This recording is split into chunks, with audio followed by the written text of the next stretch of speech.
Olá pessoal, nós estamos de volta para mais uma bateria de exercício aqui no nosso LAC Concursos, para a gente revisar o nosso conteúdo teórico, reforçar o nosso conhecimento e chegarmos aí em ponto de bala para a prova, ok? Vamos lá então para mais uma bateria de questão. Nossa primeira questão diz o seguinte, né? Sabe-se que atualmente mais da metade da população mundial, sabe-se que atualmente mais da metade da população mundial vive nas cidades, o que é um fator decisivo para a ampliação dos desafios sociais e ambientais, como a pobreza, a fome e as mudanças climáticas. No Brasil, o processo de urbanização da sociedade, impulsionado pela Segunda Guerra e pela industrialização que avança celeremente desde a era Vargas, fez-se de forma rápida e não planejada. A despeito dos enormes problemas daí decorrentes, o certo é que o país chegou ao século XXI profundamente alterado, sobretudo quando confrontado com a realidade histórica que o caracterizou desde o período colonial. A respeito dessa situação, julgue o item que se segue. E aí o item pergunta assim para a gente, né? Com mais de 80% da população vivendo em cidades, o Brasil contemporâneo demanda políticas públicas para enfrentar problemas que cada vez mais se identificam com a realidade urbana, a exemplo da deficiência em habitação, saneamento, saúde e educação. Pessoal, nós falamos sobre isso aqui na parte de teoria e já falamos também em exercícios. O crescimento urbano brasileiro se dá, sobretudo, a partir da década de 1930, com a mudança da matriz econômica brasileira, do setor primário exportador para o setor secundário, um fenômeno eminentemente urbano. Daí a saída da população do meio rural para o meio urbano, notadamente nas grandes metrópoles, fazendo nascer assim no Brasil um processo que nós denominamos de metropolização, de concentração de pessoas e de atividades econômicas no meio metropolitano. Nós observamos que esse meio metropolitano tem um grave desafio na área de habitação. O IBGE, no censo de 2010, verificou que 91,5% do déficit habitacional, o que é déficit, né? Resultado negativo. Então, da falta de moradia, 91,5% da falta de moradia se concentrava no extrato de população com renda familiar de até 3 salários mínimos. Considerando hoje o salário mínimo em torno de 880, significa dizer que essa família tem um ganho, né, mensal familiar, não é por indivíduo, é a família toda, por volta aí de mais ou menos R$ 2.500 por mês. O problema é que além dessa renda ser considerada uma renda relativamente baixa, porque eu estou falando aí de 2.500, que é até 3 salários mínimos, mas parte dessa população tem renda familiar menor que 3 salários mínimos. Então, observe que essa família é uma família pauperizada, é uma família pobre. Nós observamos que o grau de informalidade da população brasileira é alto. Boa parte dessa população trabalha no mercado informal, sem vínculo empregatício, sem comprovante de renda.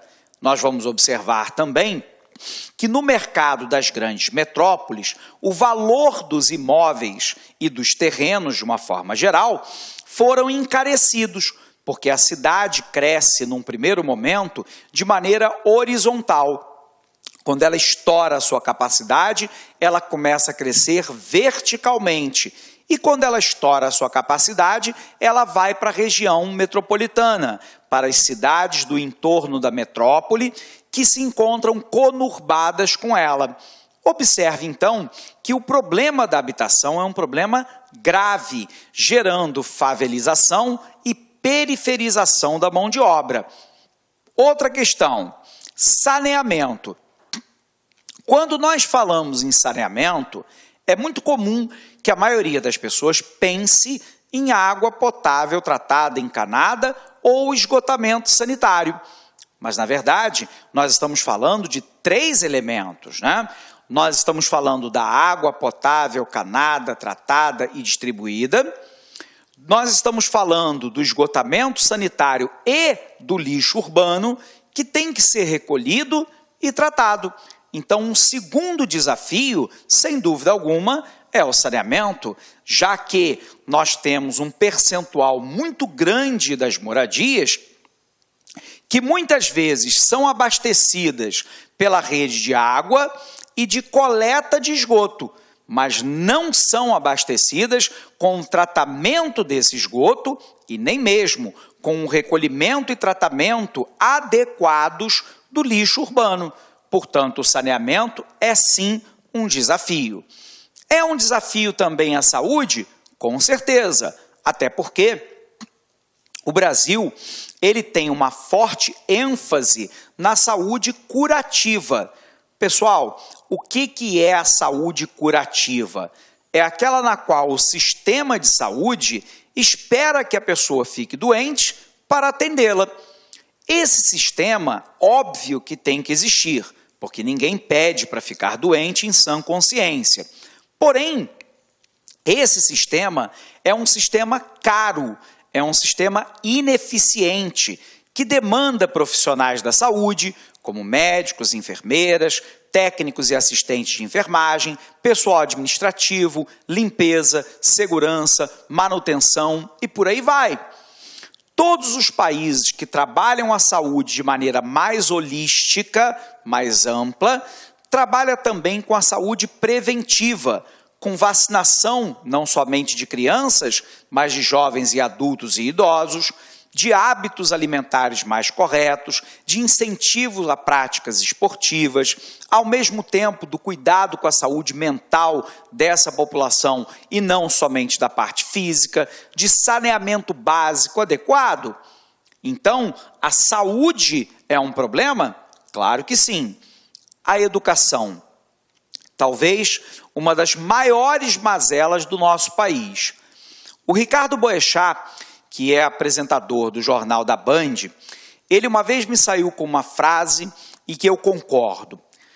A ausência de saúde, de segurança pública, de saneamento básico, mata pouco a pouco a população hoje. Porém, a educação mata o futuro. Porque sem educação, as potencialidades do indivíduo e do país não irão aflorar, ou raramente irão aflorar. E aí nós mantemos a nossa condição, né, de perda de competitividade, por um outro lado, de falta de mobilidade social, da falta de oportunidade para que os nossos jovens realizem as suas potencialidades benéficas. Portanto, a educação, sobretudo no que diz respeito à qualidade dessa educação, sem dúvida é um desafio urbano. Portanto, né, essa questão está correta. Gabarito certo. Vamos para a próxima. A nossa próxima questão, questão de número 2, diz para a gente assim. Poucos países apresentam características tão diversas quanto o Brasil. Tal diversidade comprova-se pelas mais variadas composições de paisagens, pelas diferentes culturas e pela variada miscigenação de etnias. Considerando a diversidade brasileira, julgue o item a seguir. Apesar de ter passado da 75ª para a 73ª posição no ranking do IDH em 2010, o Brasil ainda está entre os países com IDH elevado. Nós vimos aqui que o IDH é aquele que mensura o grau de desenvolvimento humano. Significa dizer, professor, que ele não tem distorções? Não. O IDH tem distorções, porque nós estamos falando de um número médio. Então, na média, o Brasil é um país com alto desenvolvimento humano. O nosso desenvolvimento é 0,82. Todo desenvolvimento com mais de 0,8 é de países de alto desenvolvimento humano. É a realidade de toda a população brasileira? Não. Infelizmente, nós temos aí uma série, de regiões no Brasil e da periferia das grandes metrópoles, onde o IDH é mais baixo que esse, embora possamos encontrar alguns municípios que também têm um IDH acima da média nacional. Na média, nós somos países com alto desenvolvimento humano. Ainda não chegamos na condição de muito alto desenvolvimento humano, que é reservado, pelo menos até agora, a países, por exemplo, como a Suíça, como a Bélgica, a Finlândia, a Islândia e por aí vai. Mas o ponto-chave é que o Brasil vem melhorando muito, o seu desenvolvimento humano a partir das últimas décadas. De um lado, com a estabilização macroeconômica. Do outro lado, com as políticas redistributivas de renda. Então, embora o Brasil, ter passado da 70ª para a 73ª posição no ranking do IDH, o Brasil ainda está com o IDH elevado. Alternativa correta. O Brasil está entre os países de IDH elevado, embora isso não seja uma realidade, infelizmente, para grande parte dos brasileiros. Então vamos lá, vamos para a próxima questão. Apagando aqui, nossa questão de número 3 diz assim para a gente. Ela mostra lá a composição etária da população de Rondônia no ano de 2008. Então, em comparação com o ano de 2000. Observe que de 2000 para 2009, o número de jovens caiu. População jovem, população de 0 a 19 anos. Já a população adulta, formada lá pela população de 20 anos ou mais, aumentou. E, ao mesmo tempo, de 2000 para 2009, o número de idosos também aumentou. O que a gente está verificando aqui, pessoal? A redução da população jovem, o aumento da população adulta e o aumento da população idosa.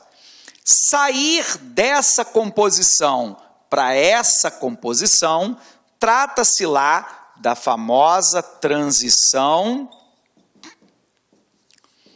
demográfica.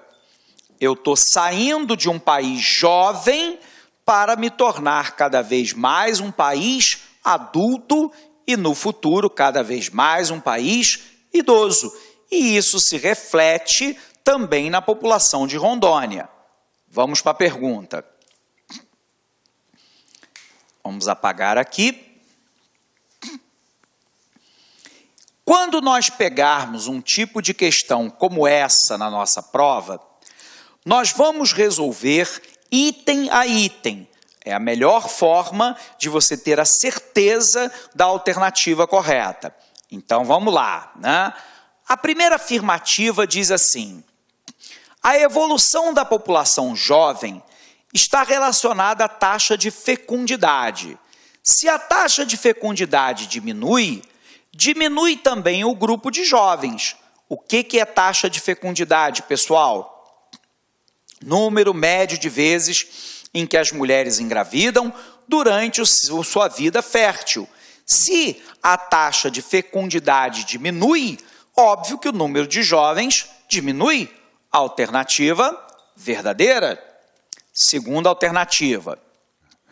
Gostou da aula do professor? Quer continuar assistindo essa super aula? Aliás, quer fazer o nosso curso completaço para o processo seletivo do IBGE 2016. Então, meus amigos e minhas amigas, acesse aí o lacconcurso.com.br, nosso curso Atenção completaço, processo seletivo do IBGE 2016, por apenas aí R$100, valor promocional, 90 dias de acesso. Tenho certeza que dá tempo de você assistir 2 vezes o curso completo. Se você assistir o curso completaço 2 vezes, papo sério com vocês, lá no dia da prova, no dia 4 de setembro, você estará muito competitivo. Tá certo, meus amigos? Já ia esquecendo, você quer baixar o material dessa videoaula? Então clica aqui embaixo e pode baixar esse material cortesia do LAC Concursos. Espero você, um forte abraço. Tchau, tchau. Clique lá.